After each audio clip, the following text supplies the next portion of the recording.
Šviežiais laidos produktais rūpinasi ir laidą remia Lidl. Sveiki visi, esu Justinas Kapkovičius, virtuvės šefas ir šiandien laidoje šviežios idėjos su Lidl mes pasigaminsime kiaulienus šonkaulius. Apibarstome šonkaulius mėsos prieskoniais. Keli žiupsneliai cukraus.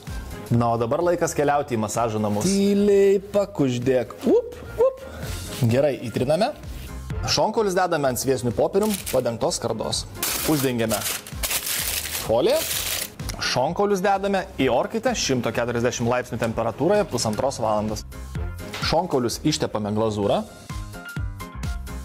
Šonkauliai keliauja į orkaitę dar 20 minučių, tačiau jau 180 laipsnių temperatūroje. Atėjo laikas pasigaminti salotas. Susipjaustame kopūstą, susismulkiname salierą, susismulkiname morką, kelias skilteles česnako ir pusę svogūno. Keli šaukšteliai obuolių acto, citrinos sultis, daržovės išmasažuojame. Nuskaniname druska ir pipirais. Na, o kokios koleslau salotos be majonezo? Dedame kelis šaukštus majonezo ir viską gerai pramaišame. Einame pasimti savo šonkaulių. Mamma mia! Keli šaukštai mūsų salotų. Šonkaulius apibarstysime rieštais bei šiek tiek žalumynų. Dar vienas puikus patiekalas ant mano stalo. Šiandien tiek, o mes susimatysime šviežias idėjos su Lidl per TV3. Šviežiais laidos produktais rūpinasi ir laidą remia Lidl.